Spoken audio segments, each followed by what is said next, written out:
Okay, ready? I'm ready.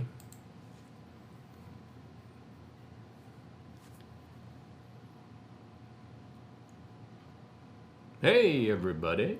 Hey, It's Thursday paint night. it is Thursday paint night, and I'm Jenny, I'm Paul. and we're with the Go Box Art Crate Yeah. and Van Gogh Artist Bar and studio streaming from Sherwood, Oregon. Yeah.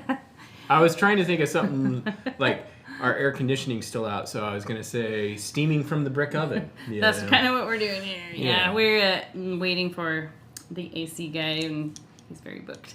So. Very booked. We've been having it. We might have to say we'll hook you up with a bottle of wine or two. Maybe. I don't know if that's legal, but okay.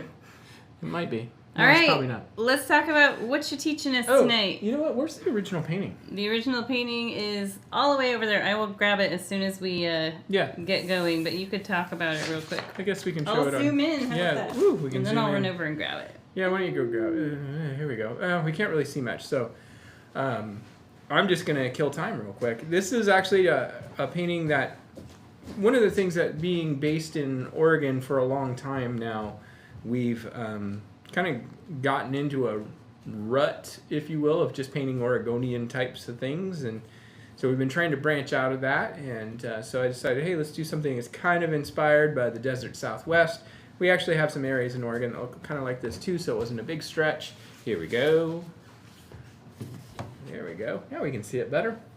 And for those of you who have not done, I know we've got a few new subscribers this month, and this might be your first time that we're doing a canvas painting. I'm looking. What does that mean? Okay, we're good. Okay. We're just looking at a warning thing that popped up on our YouTube screen. Feel free to let us know if it's not coming through properly. We can always keep the stream going and reset our software real quick. But anyway, so this is a painting that I think is a combination of things I wanted to do. I want to do something that was very sky/cloud oriented. So I think we achieved that with this one. And then keeping the lower landscape portion of this a little bit on the, I wouldn't say, the easier side. It's not, we don't have any trees or anything real complicated. It's just kind of mesas and little shading and highlights. But I'm pretty excited for those clouds. Yeah, the clouds are actually a really cool process. And as we get into it, you'll see that it's not as difficult as you might think. Okay. In theory. Let's see, guys. All Let's right. see if we can prove him wrong. Yeah. That's not a vote of confidence. Thanks, Jenny. Anyway, so what we're gonna do is let's start off with a little toast like we always do, and toast to trying new things, painting, and all that fun stuff. We'll toast to traveling the globe via the canvas. Mm-hmm. Well, that's how a lot of painting got started. They didn't have cameras back in the day, so they painted pictures. So. We basically have the primary colors. Yep, we have the primary colors, and we're going to go start with our biggest brush. And we really don't use, the vast majority of this painting is just white, blue, and red. We do have a little bit of black that we use towards the very end, and then yellow we use also towards the very end. And we really just use the yellow for a little bit of highlighting in the lower valley area, and then the black just to kind of deepen some of our shadows. But I kind of try to avoid using black as much as we can. So anyway, so let's start off. We are going to start off by taking our biggest brush, and if you have the kit that comes with the subscription box, it's this guy here, and I don't know, it's the number, what number is it? 3/4 inch wide brush. 3/4 inch wide brush. I'm wearing my computer glasses. Those have to go. All right. So first thing we're going to do is we're going to take a little bit of red and a little bit of blue. I'm going to start off with about equal parts, maybe a little touch on the blue side. So you got to kind of learn how to use your eyes a little bit and look at it and say, is this a little bit more blue or a little bit more red? And you're going to have to trust yourself a little bit to make that call. Mine right now I'm feeling like is a little bit on the red side, so I'm just going to add a little bit more blue. I think you just said a little bit like 20 times in one sentence. Well, I just had a little bit of things to say there. But I also think that it's really important to only mix up a little bit of paint at a time. Right. Let's go with a little bit. It's a little bit. So anyway, I'm going to start just at the very top of the canvas. And I'm not really too concerned about being mixed. And I can see it's a little more on the red side than I want, but it's okay. It'll work. And I just keep mixing as I go. I like to get this natural variation that we get from mixing as we go. And I'm just kind of going across the top inch and a half.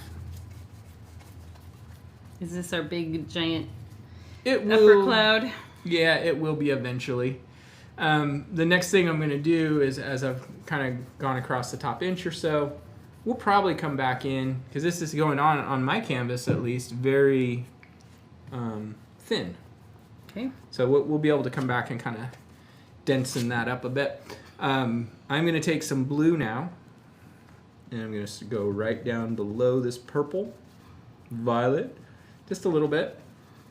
There's a little bit again, Jenny. We should have a little bit counter. Yeah. One of those little clickers. Yeah, click, click, click. I'm just laughing that you said densen it up. Densen it up, baby. So what I'm going to do is, after I've kind of put this on here, I'm going to now brush my brush back and forth in many different directions over this transition. And you'll have white stop and start marks. Absolutely. You might have to go back and glaze over those. Maybe. I mean, we're painting, so that's what happens. We get that. I'm going to take a little bit more blue. We are in a very warm, humid environment right now, so we are going to be fighting this a little bit. Let's send Apollo Heating this live stream. We should. Look at this sweat rolling down my face. So I'm not going to clean my brush. I'm going to take a small amount, because I don't want to say little bit, of white. And just kind of mix this in. We can come back in later and add more blue. You're going to catch yourself every time now. Thanks for ruining it for me, It's Jenny. like putting a bad song in your head. You can be my bodyguard. Thanks. And baby, when you call me, you can call me Al. Dun, dun, That's dun, the one dun. that we had in our head when we first arrived. Neither of us can figure out why, but we both did. So It must have been on the... Yeah. So what we're trying to accomplish in this area is we're trying to accomplish a bit of a blue sky.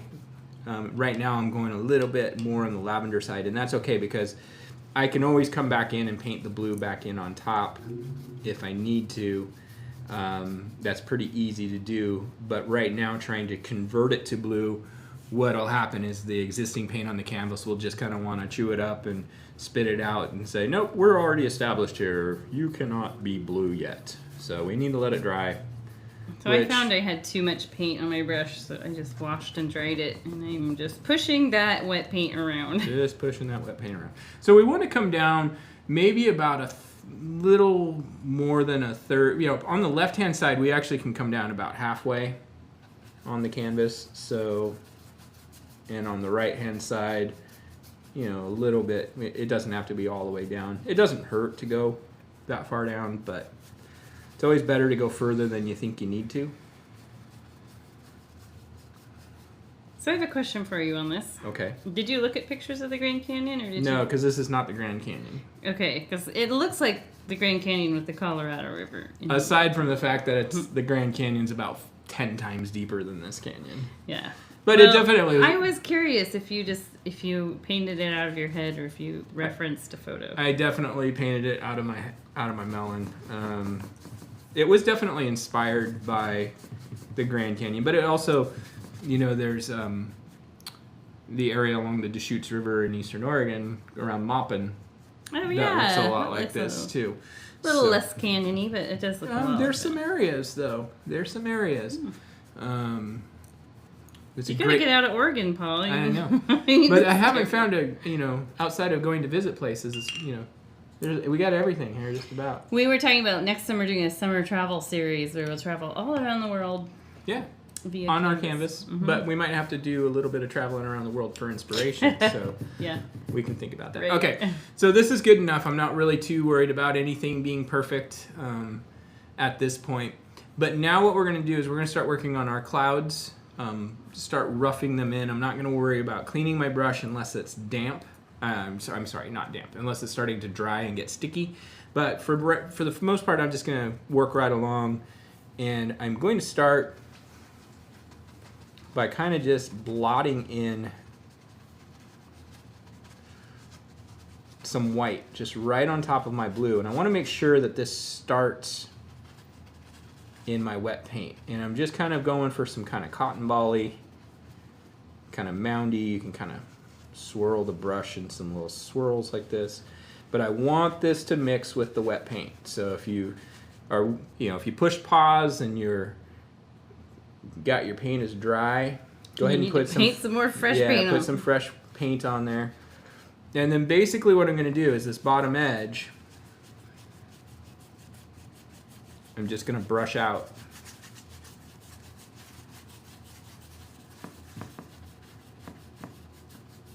So it's going to blend with the wet paint. And it's going to get down into our lower area here.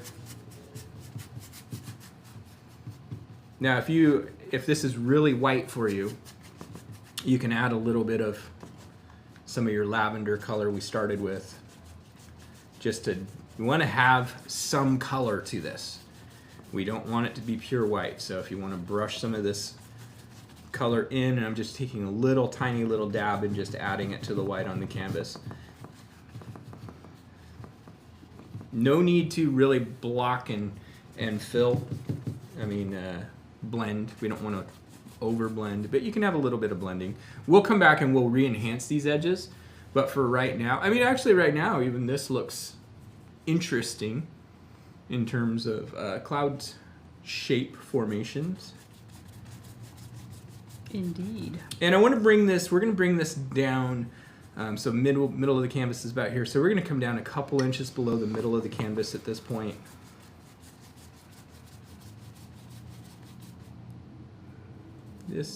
You can add more of the lavender.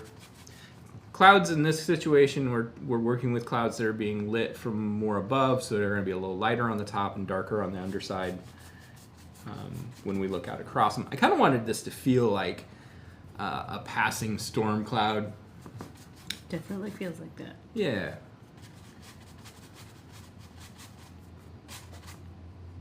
My brush is starting to dry out. I can feel it starting to grab the canvas, which means it's getting tacky.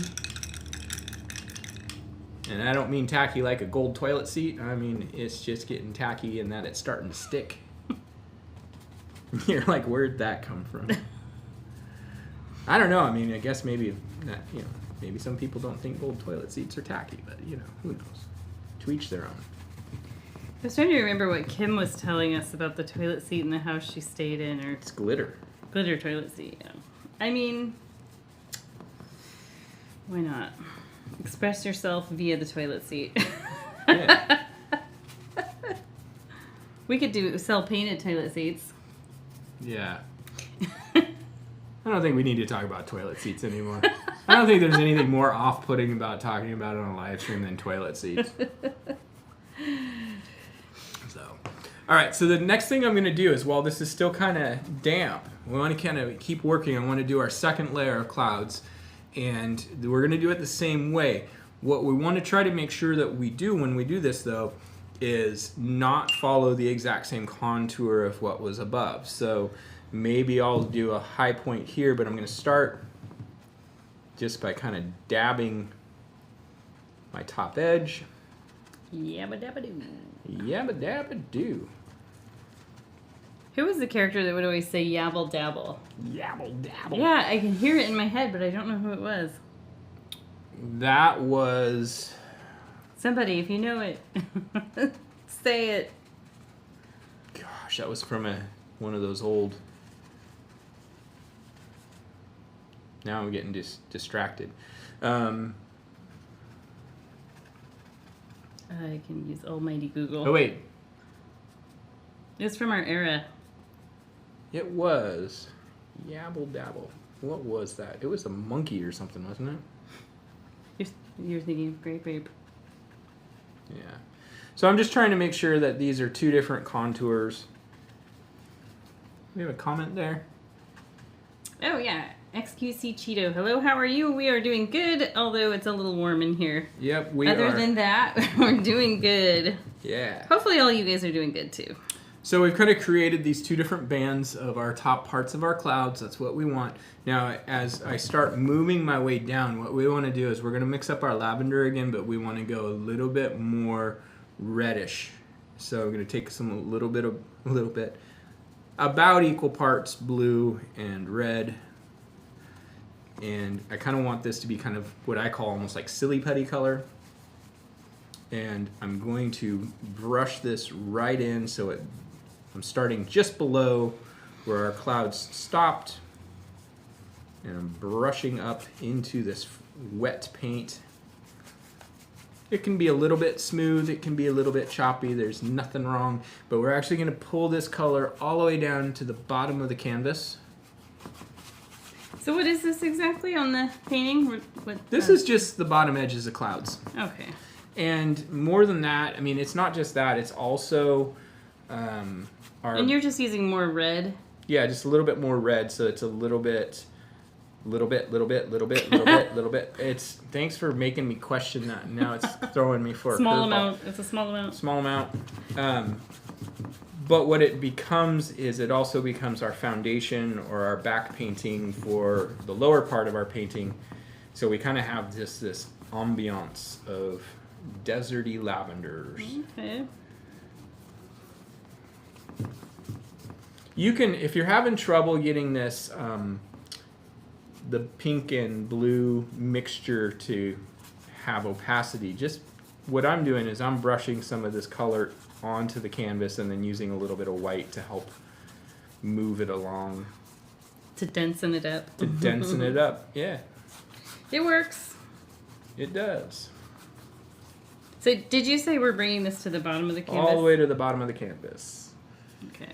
Again, it creates we don't really talk about this too much in the videos, but a lot of the times what we're doing is what's called back painting, which is kind of like the same. Underpainting? Underpainting's another way of saying it.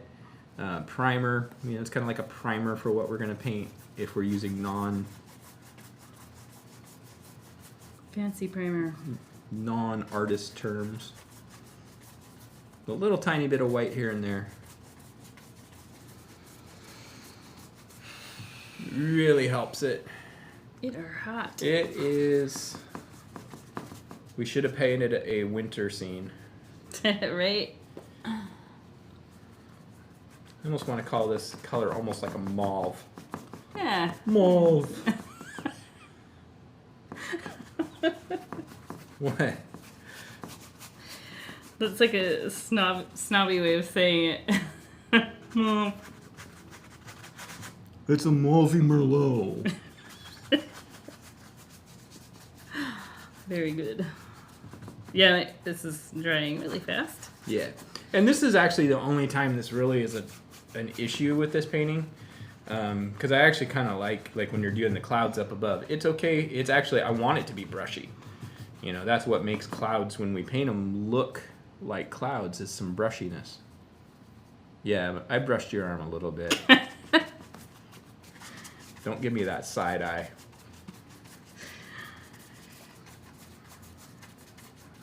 Our dogs are champion side-eyers. Mm-hmm. This bottom inch or so, we can brush a little extra blue into it. I am running out of blue. I might have to get up and go get some. We really don't need oh yeah, you're out. We don't need much more, but okay.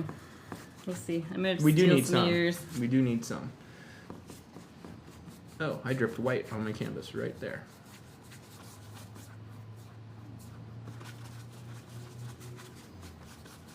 Push on through. Just keep working it. You got it. Break on through to the other side. I feel like the coach on Supernatural. Oh, you got this, you guys. Just keep on moving. Keep on working it. Working on up into the Grand Canyon. Here we go. You said it wasn't the Grand Canyon. It's not, but we can pretend. It's Paul's Canyon. It's my canyon. It's Purple Canyon. Purple Canyon D. What? I don't know. All right. One thing you have to be careful of, and it's instinctive for us all, is to work. Keep working. And sometimes you just gotta be like, okay, I've worked this enough. I'm not changing anything. Just leave it. Let it go. So if you guys are working along with the instruction sheet as well. Which comes in your box. Yep. So you get one for each project. I've got it here. We're basically at this point right now. And it looks pretty darn close, actually. Not exactly the same, but it's close. And what we're going to start to do is we're going to start to enhance what's going on in the sky. And for those of you who are just stumbling across our live stream and wondering what's going on, we are a subscription box. We also do sell these projects independently via our website, which is gobox.com. And we send you all the supplies you need. If you're ordering the individual kit, you may want to pick up a set of brushes. The subscription box, you get a set of brushes with your first month. That started a couple months ago. But anyway, yeah, check us out, gobox.com. Yeah. We have lots and pages of projects now. I was scrolling through, kind of updating some of them yesterday. Well, we're coming up on 2 years. Crazy. 2 years. September 2019 was our first box. Yep. So if you figure 2 years, that's 24 boxes times 2. That's 48 projects plus all the others that are not related to GoBox. Yeah, that were not part of the subscription. So, yeah, I think last I checked, we've got around 75 projects on there. Woo, we've got something for everyone. Yeah. So what we're going to do next is we're going to enhance this upper part. And it's a little bit weak, so we want to go ahead and make this upper part. We're going to create some clouds up there. We're going to keep working with our biggest brush. Give it a rinse. Jenny, I think I'm going to go get some more blue. We both might need some more blue. Okay. I'm just going to start out by mixing. Again, I want to use more blue than red, so it's definitely a cooler purple or violet. And I'm going to start right at the top. We're going to get this second layer.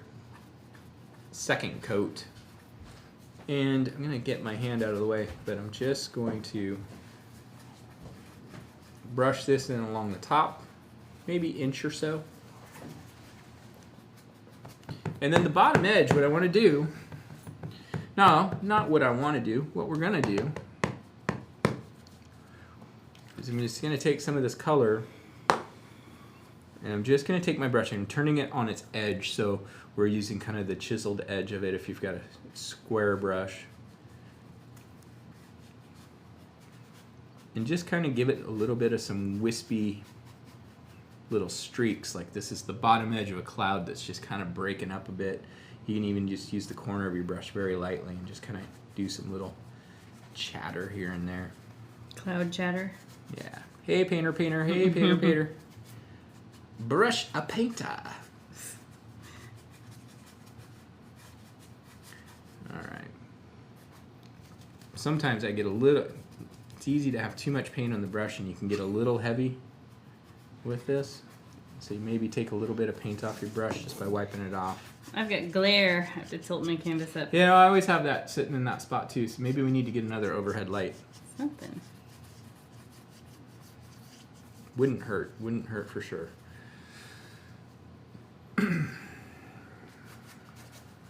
Okay, so that's good. Then the other thing is if you're wanting to bring a little bit more of the blue back into your sky, this is a good time to do it. To the clear part of the sky? Yeah. So I'm just going to rinse my brush off.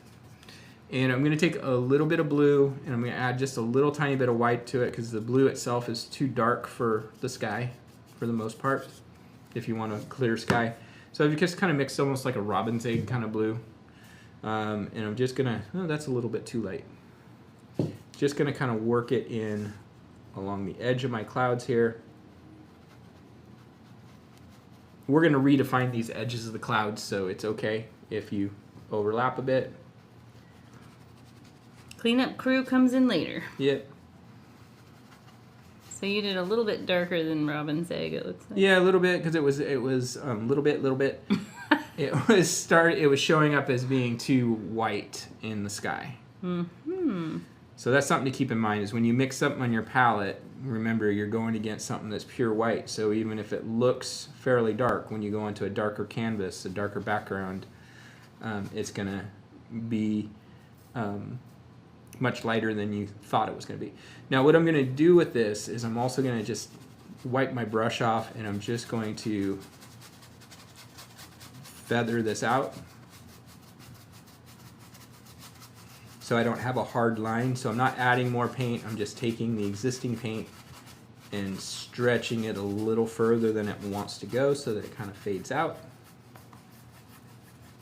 You can always touch up the bottom of your clouds again if you need to. This is all fluid as we work. Especially on this particular painting, is with it really just being these three colors involved in the whole process. It's pretty forgiving in terms of being able to make adjustments. And they're colors that blend well together. Yeah, that's not always the case. No. But these particular, this blue and this red, along with white, just really, they're very easygoing, easy to work with. All right, so I got a little bit of where I painted over right there a little bit. That's okay. I'm not too concerned about that. Oh, you know, we actually I wanted to mention before we forget. We got a new subscriber from Madrid, Spain today. We did, so that's our first. Welcome. And also we got somebody from Saudi Arabia. That's awesome. Yeah, we're getting all these countries. I love it. We've had people in, I was trying to think, we've got Kuwait. The Philippines, Singapore, Kuwait, Saudi Arabia, Canada, of course. Yeah. And now Madrid. So we haven't gotten, and we got a new subscriber in Hawaii. Nice. So that's our first subscriber in Hawaii. We haven't got anybody in South America, but we've hit Asia, North America, and Europe now. You could be our first South American subscriber. And we've hit, well, I guess Saudi Arabia is considered part of Asia, I guess. Well, I'm pretty excited when it comes time to ship all the crates. Slapping those labels on and seeing, wow, this is going so far away. Yeah. So thanks for supporting us. And absolutely. It's really cool to, when we first started, it was like everybody was from Oregon, and it was like, oh, Oregon. And now it's, Oregon's still fairly well represented, but it's really fun to kind of look at all the different places we're sending these crates. Okay, so I'm going to take a little bit of that sky blue color that we just used. I'm going to make a little bit more. And I'm going to take this color and about a third of the way up from the bottom of my canvas. So about, this canvas is 14 inches, so it's a little bit, let's go about 4 inches or so. It's a little bit less than a third of the way up. I'm going to take this color, I'm going to brush it right across in a straight line. And this is the small peekaboo strip of sky that's just above the canyons. Exactly. And while I'm at it, this is something I didn't do during the process of painting the original. I'm going to take some more of this color and just about, let's call it about 3 inches in from the right, I'm just going to scrub a little bit of this color down a little bit further. Is that because that's where your canyon dips down? Yeah, exactly. Now I'm feeling like my paint's going on a little bit too thin. So I'm going to go a little heavier. And I'm just going to go ahead and just use the width of the brush.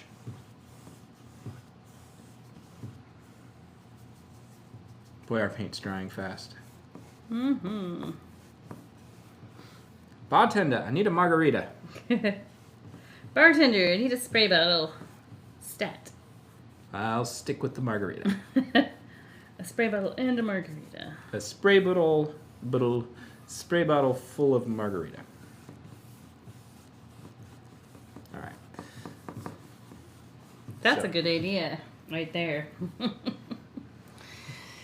right. Just got yourself some new product you can start offering. All right. So the other thing I want to do is I do want to darken up the bottom edge of my cloud a bit. So I'm going to go with that violet we used up in the upper sky. Just a little bit of darker violet. I'm just gonna just a kind of a fine line right along this bottom edge. Is this more pink? It could be more on the violet side. It just needs to be darker. It really doesn't matter. It would actually be better if it's a little bit more blue than what's already there, because if we went more pink, then we get too red, and then when we do our pink highlights, it doesn't show quite as well. You can do the same thing. You can throw a couple little streaks of cloud in. None of this is scientifically accurate, so it doesn't have to We be. don't have to be that way in the painting world. No, we can do whatever we want. All right, so that's good enough. I just was feeling a little bit too bright pink, and that's okay, but we're going to be adding pink highlights in this area in a bit, so. All right. All right. So, we're going to switch brushes. I'm going to take my biggest brush, and anytime I'm not using a brush, I like to give it a really good rinse, and then just let it hang out in the jacuzzi there, aka your water cup, jar, whatever you're using. And I'm going to go to my next medium-sized brush. This is our number 8. You could go a little bit smaller. Yeah, let's go that. Let's go with the number 4. Is that what this is? Yeah, number 4. So our second smallest brush. This brush is about a 1/4 inch wide or so. It's just a nice flat. You can do this with a round brush, works as well. A round brush would actually work really well for this technique. What we're going to do is we're going to start enhancing the edges of our clouds, and we're going to give this the feeling of some shape and some contour. So this is where we start to give it some drama. I'm just going to take some pure white. You're putting an Instagram filter on it now? Yeah. And basically what I want to do is I'm just going to kind of trace a little section of my cloud here. And I'm maybe going to have this dip down a little bit below. This reminds me of a William Hawkins guy. Okay. I know exactly who you're talking about. Yeah. So I'm going to trace this little area here. I'm going to wipe my brush off, and then basically I want to just take my brush and blend out,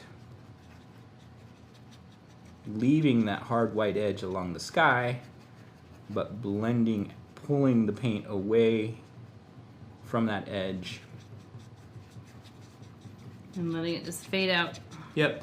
And you can create extra little mounds and bumps and stuff if you pick up a little extra paint here or there. So you don't want to put a lot of paint on your brush when you're doing this. You want to have a little, want to have some pretty decent control. So I'm going to start here, do a little bit more. I've got this little pocket right there. I'm going to go ahead. I think I'm just going to leave that one just the way it is. Just let it be a little bit further back. And just start to add some contour and some texture.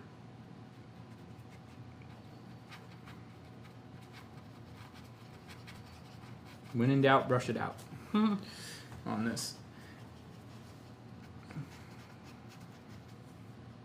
And we're just going to work across, and you can come up like right here. I feel like this maybe wants a little bit more of a mound just to break it up. Maybe just kind of fades out as it goes into this next little bump. But this is actually a really fun way to do a cloud pretty easily. And if you get too carried away and you're like, oh, it's too white, you can always do the reverse, mixing up a little bit of color that's kind of your base color, and starting in along here and brushing back up in. Sometimes that's a really cool way to... Actually, if I were doing really getting into a cloud painting and going to spend a few hours on it, that's exactly how I would do it. You just kind of work back and forth between highlight, base tone, shadows, base tone, highlight, just kind of keep working it. Clouds are kind of hard because they're constantly in motion. They're not a solid object, so a lot of times it's kind of hard for us to wrap our noggins around. It's hard for me to do clouds. I think you're doing good. I struggle a bit here and there. Yeah, the main thing is, like, I always try to think of, like, clouds are not real dense. They're light vapor, and so I try to think of my brush as being light on the canvas, my movements being light. I think my problem is I overthink them. Yeah. I can see which it. leads to overdeveloping them. I'm making logos. And if I could just be more loose, that's just something personally that I work on with all my paintings. I'll get done and be like, I need to loosen up. Start the next one. Yeah, better, but... Something else you can kind of do, and I didn't do this in the original, well, I guess I did a little bit, is you can take just the tiniest little amount of paint and just kind of create some little flyaway stuff. Just some extra little... Extra fancy. Yeah, just this is a little breakaway cloud here. You don't want to get too busy with that. I mean, I've seen it. You know, I mean, obviously when we look at the sky, we see a lot of things going on. But I think when you start painting clouds for the first time, it's better to less is more until you've really got a good feel for how clouds paint and what they lead to. I'm doing a little bit less is more, but let me do more. You know.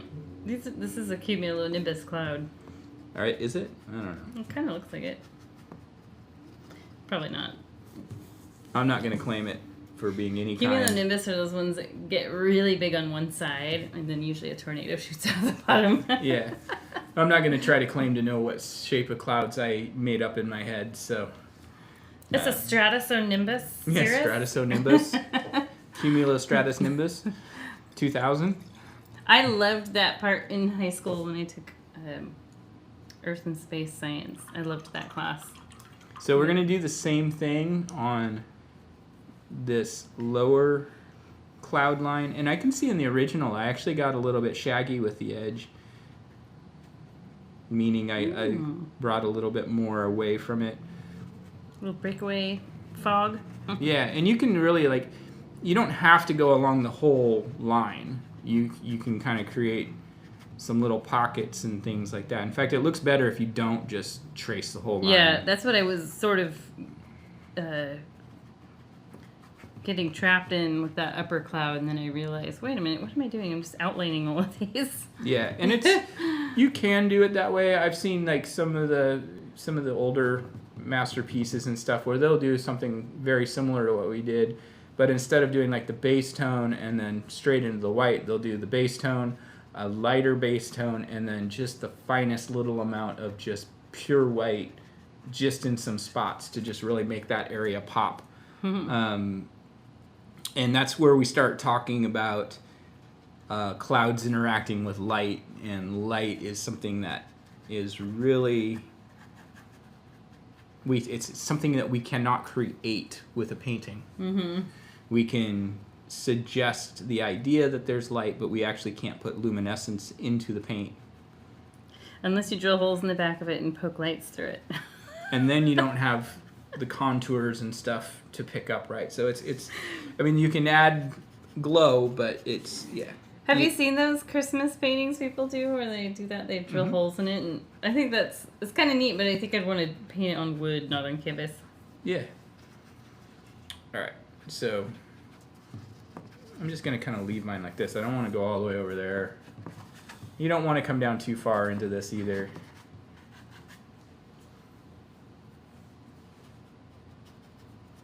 I actually love painting clouds like this. This is the kind of thing that's like, I would want to do this on a huge canvas, though. How did Bob Ross paint clouds? I was trying to remember earlier. He did it different ways. I know how he did mountains, but I was trying to remember, how does he do He used that clouds? #2 round brush and just kind of swirl, and He always called them puffy little clouds. yeah, he used this fan brush, and there's all kinds of different ways to do it. The main, they're all the same end result, though. It's getting some light. It's not being too rigid. It's having some light edges and some breakage and highlights and shadows. And nobody did clouds like Bierstadt, which that's your guys' sticker this month in your box. Was the so Bierstadt. if you guys ever, and the thing that's really interesting with Bierstadt paintings is he tends to paint, or he tended, his paintings always seemed like they were like twilight or right at sunbreak, and there's always like this really tricky transition from cloud to sky that's really hard to really pick up. It's like it's there, but it's such a soft transition, it's really hard to actually identify. but you recognize it when you look at the painting as a whole. It's like you don't question that it's sky and clouds and stuff like that. But it's so much softer even than like the way we're doing this.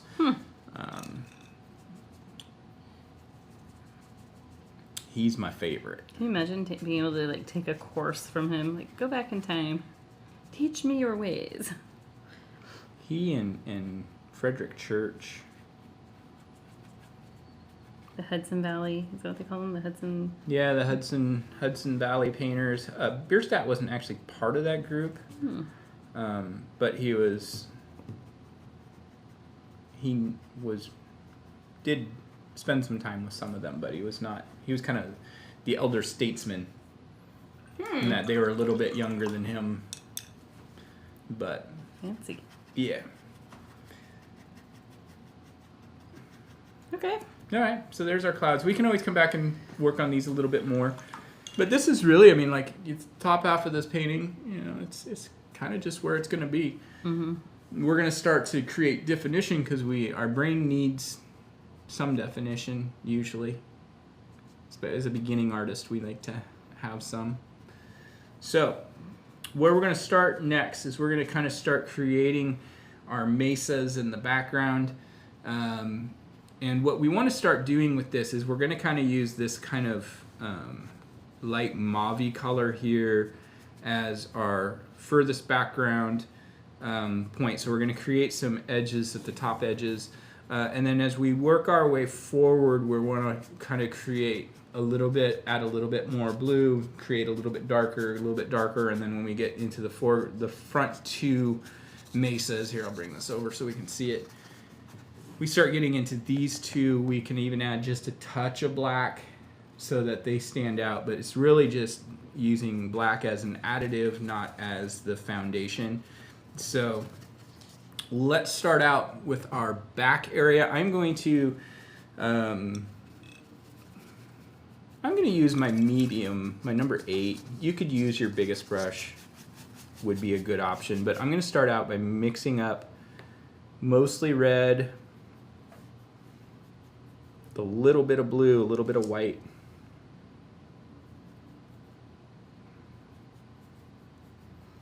And I'm just kind of trying to get close to this color that we've got here. I'm going to add a little bit of more white,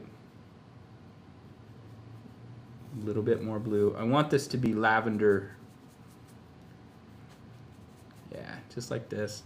And basically what I want to do is right at the back here is I'm going to kind of go in and paint. Here's one edge. This is my furthest back little mesa. We're not seeing the full contour, we're just seeing its top profile. Paint this down. Could even add a little bit more white to that. Dull it. Doesn't matter, just as long as we get darker as we move forward. I'm going to add a little bit more blue, a little bit more red. So I'm just making this just a smidge darker. And basically, I'm going to create another mesa that just sits a little bit closer, so it's sitting just a smidge taller.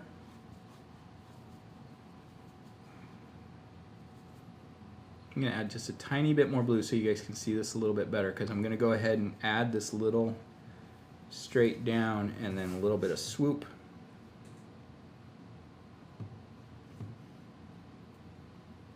We can always redefine these edges a little bit more when they dry.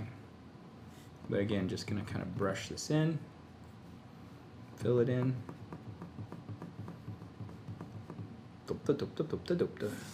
My canvas is a little bit... We always keep the ones that are a little bit wonky for ourselves. Usually, a lot of times if you get this little bit of warp, if you spray a little bit of water on the back of the canvas with a spritzer, it'll tighten the canvas up and it'll take a lot of that out. So if you end up with one that's like that, give that a go. So you can see we've got two defined. You can see that this one's a little darker than this one back here. And I'm going to just keep working my way to the left for now. I'm actually a little bit further to the right than I was in the original painting, but that's okay. It doesn't really matter. I always give myself permission to be off a little bit. If I wouldn't, That's what it is. Yeah, if I didn't do that, my life would be tragic.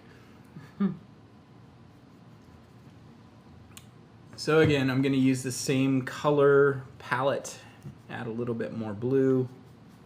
So I want to get a little bit more violet-y color.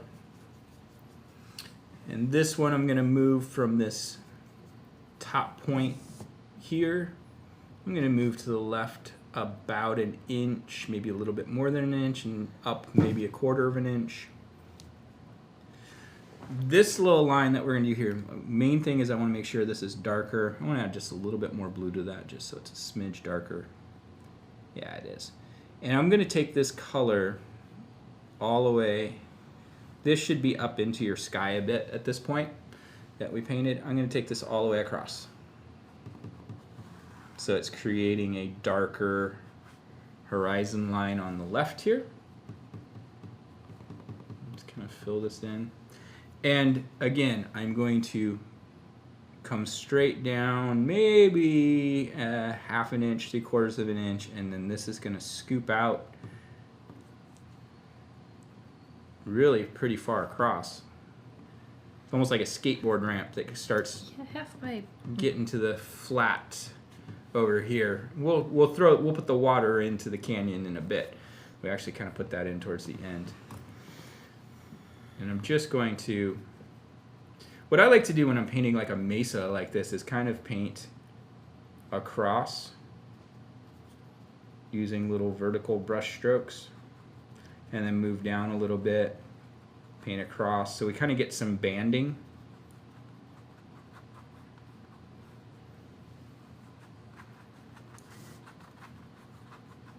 And as we go further to the left, it becomes less and less important. Isn't it crazy, like using the Grand Canyon as reference, that it's just that little Colorado River that formed all of that. Just like in the Columbia Gorge, I guess. Yeah, the Columbia Gorge has had some other geological stuff that happened, but... Really? Like volcanic stuff? Yeah, earthquakes. Stuff like that is what the whole... So the Columbia River Gorge, if you guys are not familiar with it, but the... America divides Oregon and Washington. Yeah, well, yes, exactly. And the Cascade Range divides Western Oregon from Eastern Oregon. And at one point in time, there was a volcanic activity that caused the Columbia River to be dammed up, and the whole west or east of that area is all called the Columbia Basin because it was a giant lake. Crazy. One of these days, I'm going to inherit like a tour boat and just... You'd be in your element. Just go talk about all this useless information. I think we rode on that sternwheeler, and I remember saying, "This is Paul. What Paul needs." I mean, I've already got the beard thing. I just was that the ferry in Seattle that we were riding on that we? No, it was the sternwheeler. Super funny. So if you guys are ever in the Portland area and you want to do something fun, there's a town called Cascade Locks. It's about 30 minutes outside of Portland. And it's a little more than that. 35 from Portland? Not from where we live, from Portland. 40 minutes. Yeah, maybe 35, 40 minutes.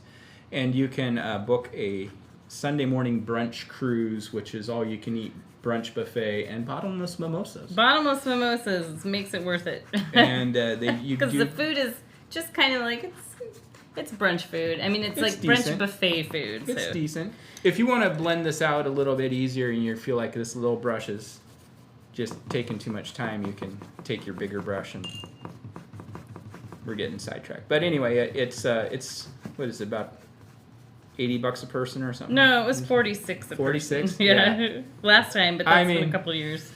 The bottomless mimosas, you get your money's worth out of that pretty quick. So I've got, on my painting, if I look at my original, I can see that I'm a little bit further right with my lowest dip than I was in the original. And I'm going to show you, like, if you've done that, I'm just going to show you how to work with it. Essentially what you want to do is you just want to kind of keep repeating this pattern as we move towards the left. So I'm going to add in, if you look at the original, I've kind of got this double, the little mesa here, a little bit mesa here. I'm actually going to just enhance this one a little bit taller than the one I just painted. So, and I'm going to go ahead and switch now to my bigger brush because we're getting into bigger territory. Yeah, moving more earth. So I can go a little bit darker. It doesn't have to be a lot darker. And again, I'm going to move a little bit further to my left, a little bit taller up, not a lot. Jenny's adding more blue. Blue is apparently the color that my canvas is sucking up. Well, I think the other thing is while these colors do play well together, the blue tends to disappear into the red pretty easy. I'm actually just using more just plain blue for this one. There's a little bit of red in it, but just getting it darker. We're really fighting. You guys, when I say we're really fighting the conditions in here, I'm not exaggerating. This is really warm and making it, the paint is not enjoying this at all. So either that or I'm just making excuses for myself. But I'm having a really hard time to get the paint to stick right here for some reason, and I don't have any clue why. Anyway, that's close enough. It's always close enough. We'll come back, we'll add some shadows and highlights, and we'll be able to cover a lot of that stuff. And now before we do this last one that's on the left, since we're going to be introducing a little bit of black into that one, I don't want to do that yet. Because I don't want to introduce black into the mix of the palette yet. Yeah, that's getting there. So we're going to do the right hand side. The right hand side just kind of has just two, so we're good. The first one we're going to do, I'm going to switch back to my medium sized brush. We are going to do this one right here. And I'm going to, and I've kind of already got it a little bit established here, I need to mix up a color that's somewhere about like this one here, somewhere in between these two. So a little bit darker, or a little bit lighter than what we just used. You can just maybe just add a little bit of white to what you were just using. Main thing I always do is kind of just bring it up here and put a little sample on the canvas and see. If I put a little bit on there and I can see if it's too light or too dark, it's okay. It's easy to fix a little tiny bit, but if I put a big huge glob on there, it's harder to adjust it. I'm gonna make this a little bit, like almost like it's in between the height of this one and this one. You don't have to measure, it's okay. But just wanna close this off right here, come down a little bit, and it's just gonna kind of scoop in like it's going right in between those two. And create my little top edge. Are you doing the one that's in the far bottom right corner? No, it's this one. Okay. She can't see my canvas when she's painting. Well, there's a lot of glare. Yeah, that's what I mean. Is because there's a lot of glare from the studio lights when you're sitting in the co-pilot seat, you really can't see what the other person's working on very well. Here, I'll tilt it for you. Okay, I think I already had that one, actually. Okay. What? You worked ahead of me? Apparently. How dare you? Like that never happens. Now, one of these things I've done in this is it's a little bit of a trick, because in theory, like as you move closer, the theory is you usually want to get darker, darker, darker, but I feel like there's a mid-ground darkness where you get closer and closer and things become darker and then things become lighter again because you're starting to see the real color and not the washed out colors.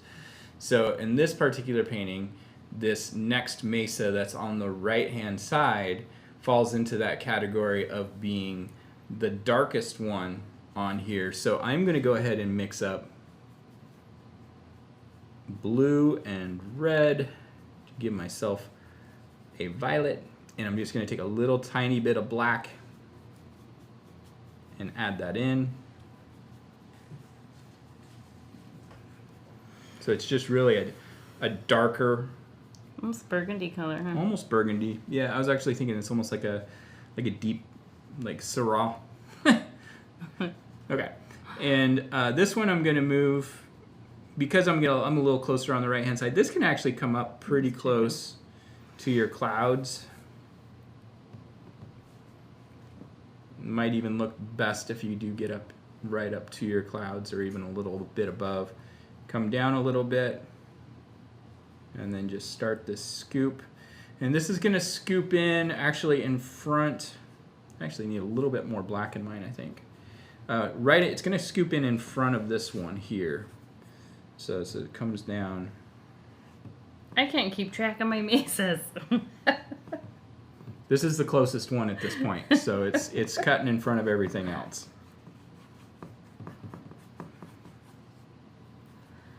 All right.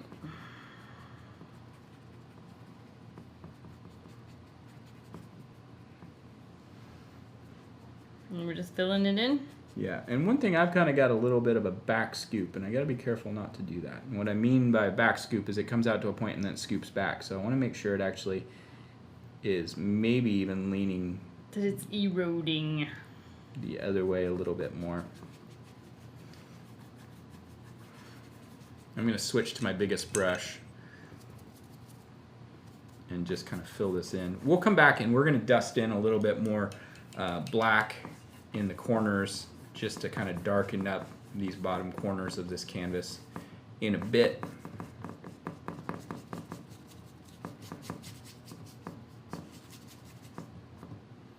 But not yet. So even like right here, I've got this line that built itself. Well, that's kind of normal actually. If you look at mesas, there's usually a little erosion line that kind of hangs out towards the top. So that worked out. How are we looking time-wise? Wow, we are only 56 minutes into this painting. Apparently. Wowzers. Well, if I get going too fast, just pause it. Catch up. If you need to rewind a little bit, rewind. That's the beauty of YouTube versus being in studio. With us is you can work at your pace. If I didn't say something right, you can go back and have ways of figuring out what it was that I forgot just by looking at where the canvas is. And I think we're not gonna do this next one on the right. On the left yet. We're gonna go ahead and we're going to add our river in. Oh. And so the cool thing about the river is we really don't have a lot of shape going on because it's doing a lot of hide and seek with the mesas. And so I'm going to start at the back here. Are you ready to move on? Okay, cool.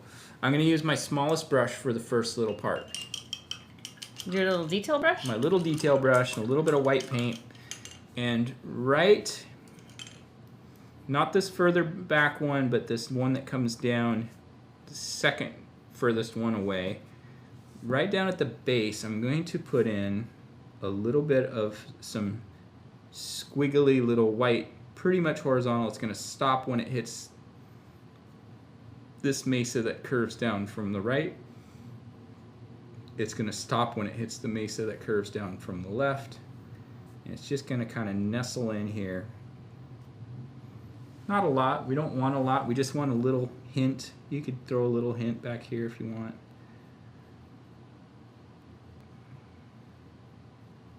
You can always paint back over this if you're wanting to, if something doesn't feel right, you can paint back over it once it dries, but wait for it to dry. I'm going to switch now to my second smallest.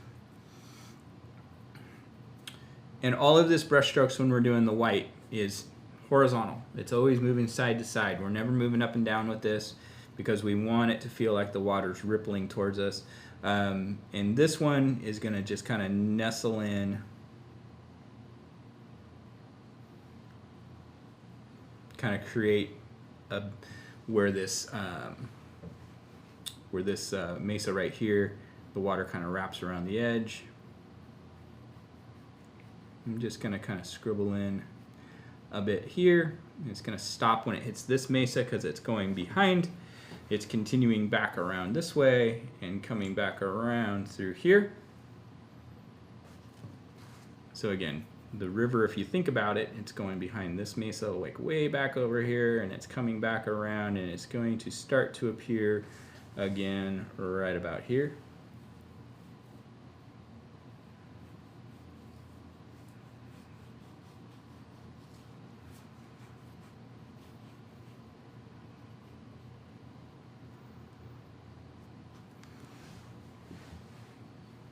And it's just pure white. We don't have to add other color in.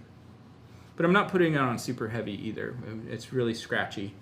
When I start to create, I'm going to create a little bit of a scoop where it curves. And all I'm going to do that is I'm just going to take my brush and squiggle side to side just to kind of create this contour. But the brush is always moving side to side. And then it's just going to just nestle in right along this point.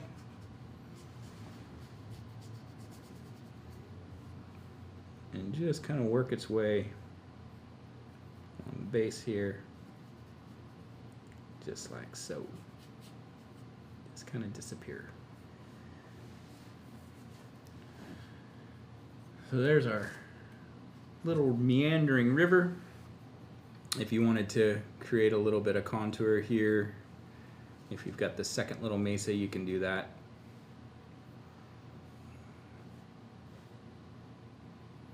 But the key is remembering that this water is going in and behind these mesas where they come down. So it's not, I think one of the things I see a lot in the studio is when we're painting streams, for example, and you've seen this, I'm sure, we want to think about these streams not coming this way. And a lot of times people paint them and they paint this way, and it feels like a weird waterfall that doesn't make any sense. Mm-hmm. So when we're doing a stream or a river, we really want to make sure that we're keeping these horizontal planes going. That's how we know it's not a waterfall. And we want to remember that these go in behind. So this part goes further back here and comes around a bend and then comes back and comes back around here. And it just cuts off when it meets these mesas, because visually it's hiding. It's playing hide and seek. It's hiding behind that mesa from us. So that's how. The other thing is for a river going away into the distance. One of the other big mistakes I see. Now it's like, okay, mistakes. We've talked about this. Are there mistakes? Yes. But they're things that we learn from. But one of the things I see a lot of times when we're trying to do a river that's disappearing into the background mm-hmm. is we start way up too high. And it's really hard to visually process a river going away. Mm-hmm. Like think about like standing out in the desert and looking down a road. Like what was it we watched? Oh, Priscilla, Queen of the Desert last night, right? Remember that You're part? You're admitting that. Yeah, but remember when they get out of the bus and they're looking down the road? Yeah. Well, the road doesn't go way up into the sky visually. It goes out and away, so it stays pretty compact, but it goes and disappears. So the same thing is true with rivers, and a lot of times people, it's going a long ways away, so they go way up here, and you can do it, but it's really hard to get it to look right perspectively. Yeah, I showed my daughter a bunch of, she's 15. We showed her a bunch of movie trailers last night and said, pick one. She chose Priscilla, Queen of the Desert. And I think it was a solid choice. Yeah. That was really funny. And then we went and bought a little female betta fish that's lavender color, and she named it Priscilla because it was the same color as the bus. So that's Priscilla, Queen of the Tank, I guess. That's right. All right, so now we're going to go ahead and we're going to start. The reason we're skipping around this last one on the left here is we're doing elements that go behind it, and I want to get these elements painted before we paint it in on top. So the next thing we're going to do is we're going to mix up a little bit. I'm going to go with a little bit for the millionth time tonight. Let's do our medium-sized brush. Give it a quick little rinse. A little rinsey rinse. All right, dry it off. You audibly just rolled your eyes. I did not. You totally did. All right, you're gonna mix up a real pale cotton candy. You're thinking cotton candy Randy, aren't you? No. No, okay. little pale cotton candy kind of pink here. And basically wipe as much of this paint off as you can. We don't want very much. We're just going to slide a little bit along this bottom edge. And that could be a little bit pinker. Again, mixing on the white palette, sometimes we mix colors a little lighter than they want to be. Let's see how that is. That's better. Just going to kind of slide some of this in. You can add some extra little cloud shapes. When I say cloud shapes, I'm not talking about like painting an iCloud. I'm talking about just like a little streak, a little smudge. Apple's going to sue me one of these days for saying iCloud logo all the time. Anyway, we're just going to pop some of this in, and I'm working across. I'm letting it be some streaks and creating some bottom edge definition. What? You're gonna laugh. I just got a text that Mike with the air conditioning checking to see if it'd be okay to come work on the AC for you right now. Tell him give us half an hour. Give us a half an hour. 45 minutes.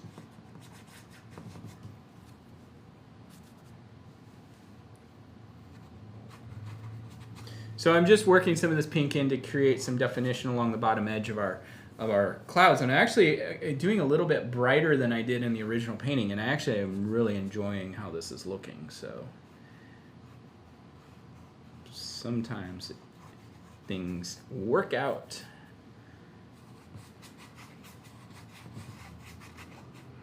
And I'm just kind of not being too defined all over. Some areas I'm just kind of smudging it out, just like there. That's good.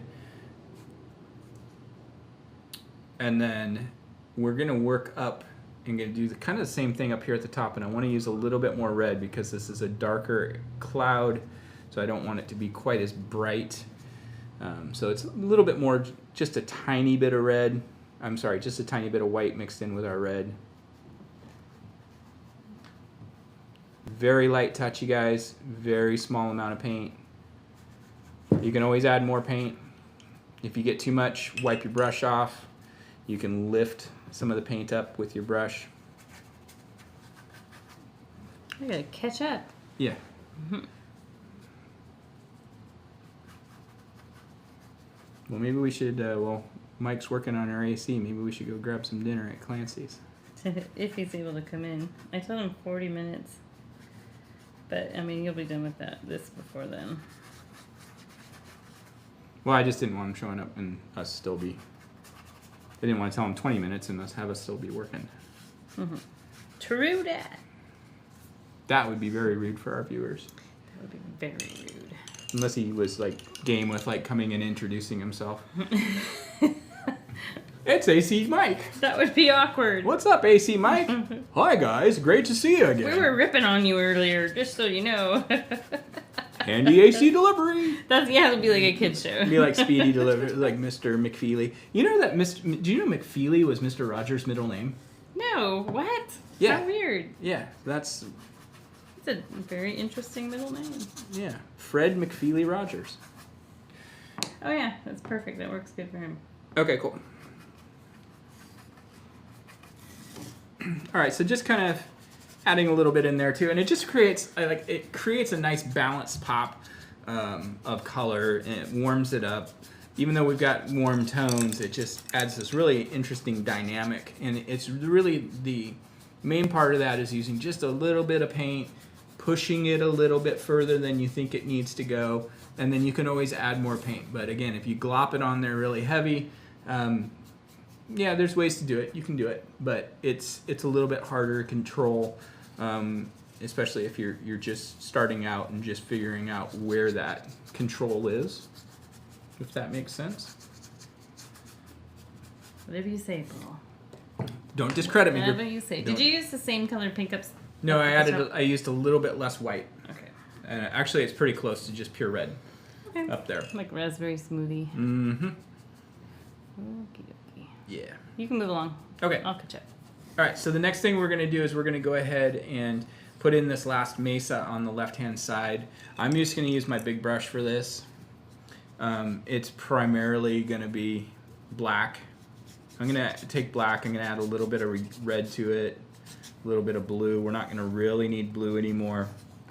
And on this one, because, again, I'm kind of shifted a little bit more to the right, I don't want to get too shifted to the right. With this one's going to kick up our tallest, maybe a half inch taller than this one on the right. Really come down. And this one's like, we're not going to see as much of the scoop on this one because it's kind of coming down below our eyesight. So I see this is where I cut across my river a little bit. This is why I wanted to paint the river first. This is that more burgundy color, like purple with black. A little bit more black. Okay. It actually should be.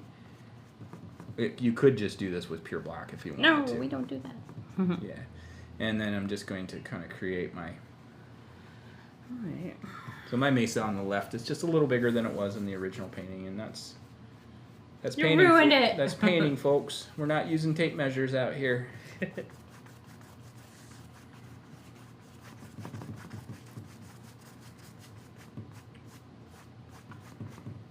You could, in a lot of ways, you could just like call this good, be like done with it at this point. I think you were doing that originally, and then I said, oh, some highlights look really good. Yeah. I'm just saying you could. Mm-hmm. Jenny's doing an extra little stair-steppy kind of thing. You can do that. I was just following what you did on that original. No, I didn't really. That's actually just what she's doing is she's just adding a couple little stair steps, and that's easy to do. I can't really see your canvas, but I can see the original. So that's kind of what I'm working off of. And it's okay to do that because, like, when you get closer to mesas, you're going to see more of that definition that's going on.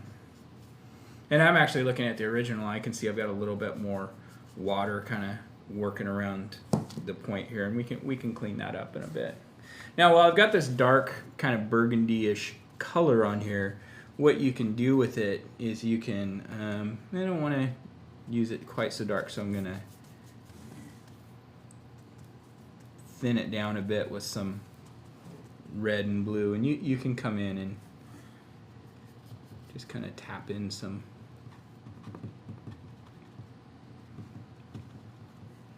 structure here.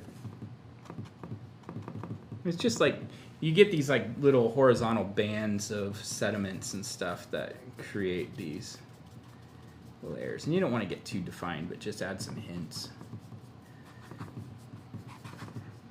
And then you can also kind of soften up this edge.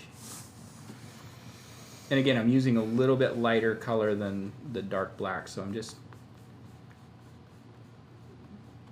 fading along this edge of this second mesa back. See right here, Jenny?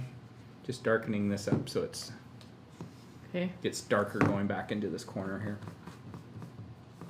Nothing too crazy. A little darker. A little darker. Mm-hmm. Do the same thing over here on this left-hand side or right-hand side. You can use some pure black actually, just right in this corner. We don't need to do a lot of this because we're actually going to do a little bit of highlighting too, and the highlighting will help define things better than the shadows will. These ones that are in the back, they're far enough away we don't really need to add any definition to them.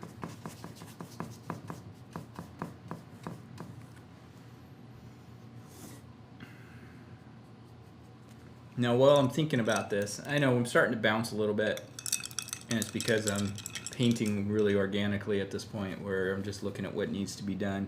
I'm going to kind of clean up this. I want this to be not quite such a jagged point. So just bring a little bit of white back in here.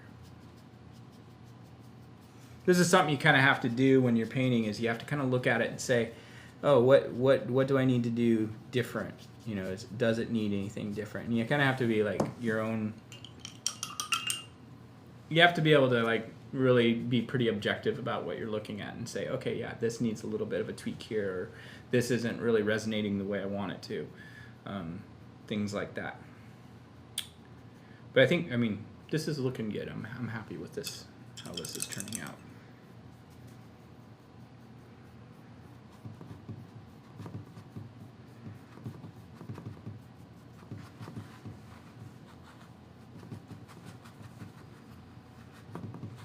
All right, that's a little dark, but okay, I'm gonna live with it.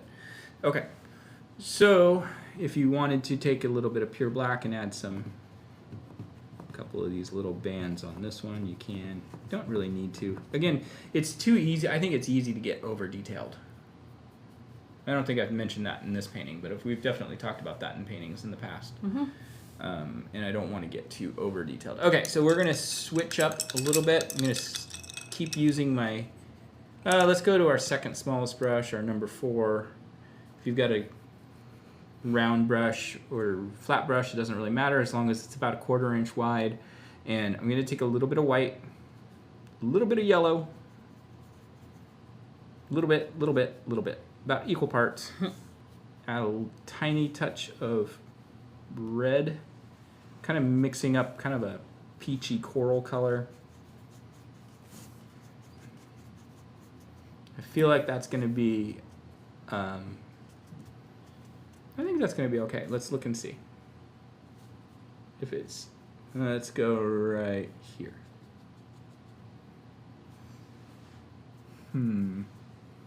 It's a little intense, so I'm going to take a little tiny bit of blue to tone it down just a bit, just a tiny little dab. Just to give you some color theory. Purple and yellow are opposites on the color wheel, so they're what they call complementary colors, but they have a tendency of being a little bit offensively complementary in that they're too extreme to put together. I think when you're looking at a painting, they're great for graphic design to use together. But just a little bit of this highlight color. And this I'm just, if you guys did the Yosemite painting, it's kind of a similar thing. We're just kind of scratching in a little bit of this color along this face here. And if it's too intense, I mean, just wait for it to dry, tone it down. But this is where we're going to create our little bit of separation. I feel like that's still a little too, could be a little bit more on the pink side. Yeah, that's better.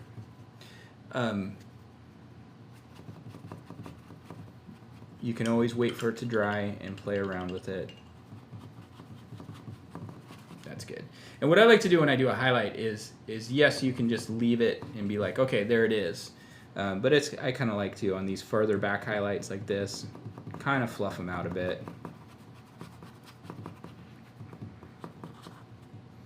Do a little bit along this one here too.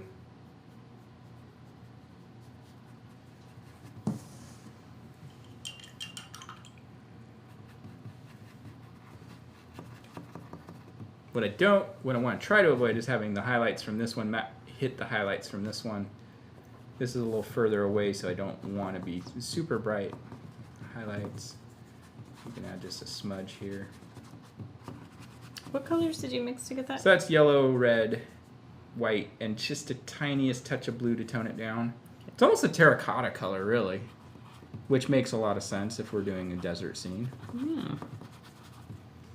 If you got, like, I feel like my little lines here are a little too dark. That's okay. I'm just going to wait for those to dry. I'll paint back over them with a little bit lighter purple. This should be pretty close. I'm not going to highlight the mesas on the right-hand side. They're not getting light. This is not a real bright day, so we're not getting a super bright highlights. So I'm going to take the same color. I need to mix a little more. When we get down to these like highlight stages of a painting, take it easy. You know, work a little bit at a time. With a little bit of paint. With a little bit of paint, you can always add more. And on these, I mean, like really you're painting on almost on black, so it's not like it's a death sentence for the painting if you feel like you made an oops. But I'm using you can really use this like the technique we used on El Cap in Yosemite. Oh, I've got it right here. That's handy. You can see, you can use this kind of technique where you get really streaky and vertical streaks. Yeah, you can really do that, but in a smaller scale because we don't want this to feel like a giant cliff face. We want this to feel like little bands. So, and I just kind of like to let it kind of fade out, move down a little bit, leave a little gap in between to create our little band. Boy, the paint's drying so fast now. Are you running into that too? No, mine's magic. Yes, I am. But I'm also using really a small amount of paint, so... Yeah. And you can just kind of work along. You can create shapes and stuff by doing these highlights. We'll add an extra little oomph of highlight on this foreground one, and probably maybe a little bit more on these background ones too.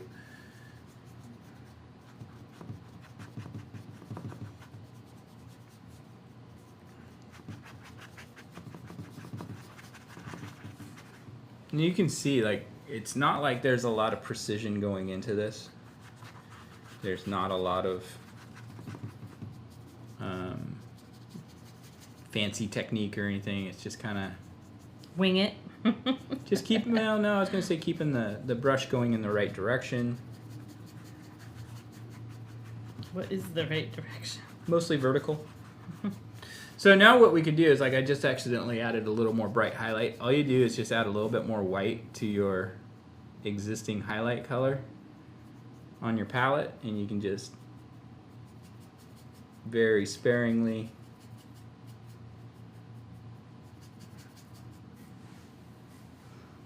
I got a little bit too much white on that one, but maybe that's just got some more pop to it. Just sparingly, just right along the edge here. Maybe there's a little bop here. It's picking up a little bit more. But you don't want it wants to be a very small percentage of the actual mesa itself. I feel like these back ones need a little bit extra pop on that color too, so I'm going to actually switch to my smallest brush for that though.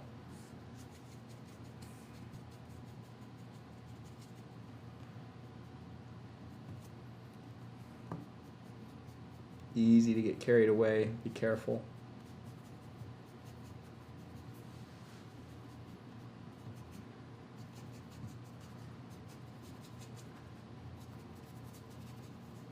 Yeah, I feel like that extra little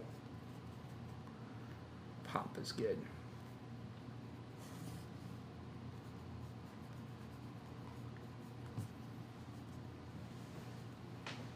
But I am distinctly distracted by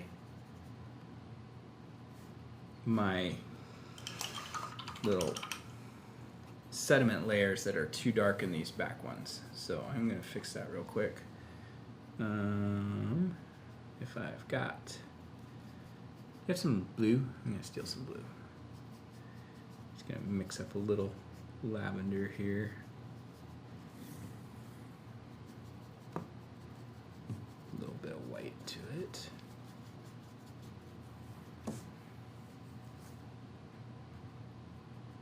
There we go.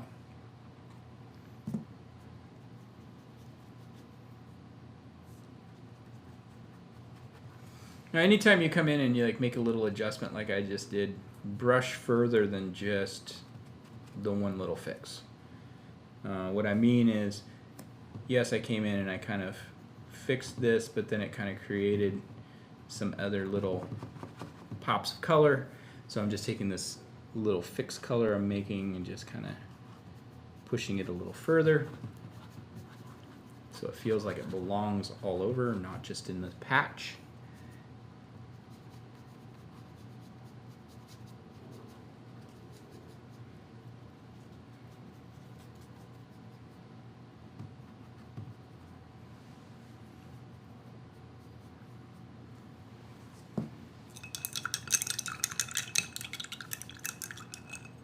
And I think this is actually like, this part that we're working on right now is actually a really fun part that you can, if you're really enjoying this process, you can really play around with it a lot. You know, you can, once you're like kind of what we'll call done, you can always come back and make little adjustments.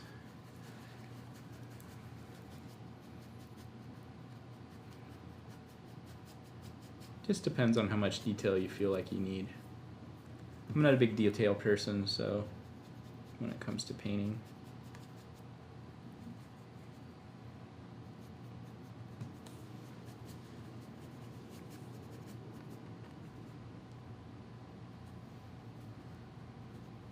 That feels it almost feels too bright where I just did that.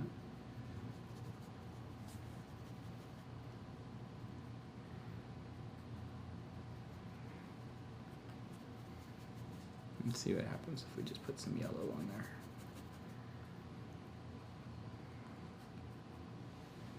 That worked, actually. I got a little too bright. Just brushed a little bit of yellow on top. Again, yellow and purple, they kind of neutralize each other. So that maybe is a little too yellow there, but it's all an adjustment so we can keep making and just keep working. But I think we are probably done enough with the instruction part of this video that we can sign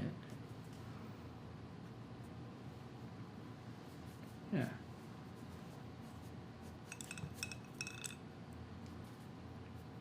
Always get these little drips on my ferrule. Gotta be careful there.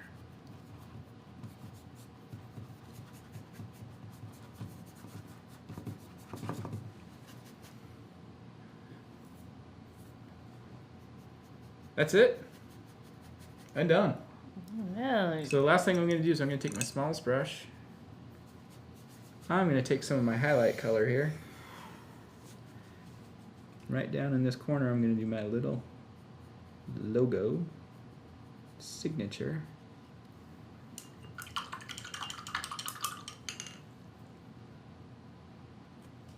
There we go. And that's it, guys. Cool. You're doing stars because it's Jenny. Mm-hmm. Yeah. So let me see. Are you done with yours, Jenny? Yeah, I'll sign it after. So here's the original. Oh, I can put the two next to each other. Let me move some stuff out of the way here. Put my arm all up in there. Well, then I'll sign it right now while you're doing that. Horsing around. All right. So here's, we can see the original next to the new one. My originals, I got a little... My signature's botched. Uh-oh. My original is actually a lot more pink. My new one is a lot more organic. Like more brown. So let's see what Jenny did. Let's bring Jenny's over. You did good. I like the clouds. I like the, like I can see the blue. Yeah, I wanted to add some of that in there. And I like that. I mean, that's a technique that I see a lot of times when I look at Monet paintings. He throws that little bit of bright blue in that corner, and it really makes those pop in a fun way. I felt like this followed this too much. Like there's too dark of a strip between, so I like probably doing it again. I'd probably delete all of this and bring the lighter color down in here, so it is not such a. I think it's fine. Bold strip of dark in there, but I really like the way this turned out, and I actually like this. Yeah, I think that bright reddish pink, or pinkish red, I should say, really is against a deep violet like that is really. We used that on one of the paintings we did in the wintertime. That was Twilight Mountain, I think is what it was called. Twilight Mountain. Or one of them. I can't remember. They're starting to blur together. Mountain Lake. I don't remember what it's called. Mountain Sun. Mountain something. Something. I don't know. If you guys remember what it was, let us know. But anyway, that's it, guys. Nope, not that one. Let's zoom back. We're coming back. Here we come. Here we are. Okay. I just have to click the right thing. Just got to click the right lane. Thanks so much for joining us tonight. I hope you had a great time. I did.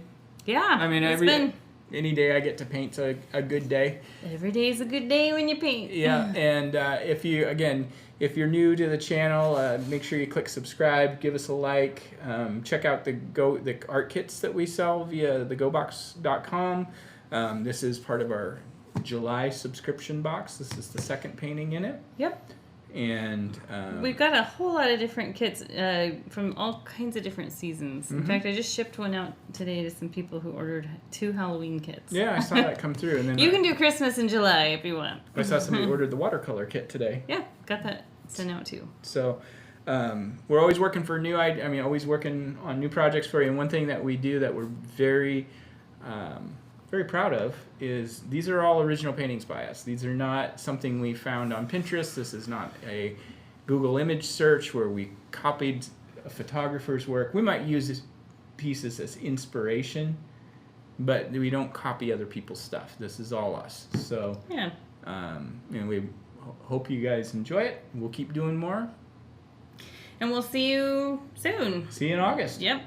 August already. That's crazy. Oh, wow. It's going by hopefully quick. The next couple weeks or so go kind of slow.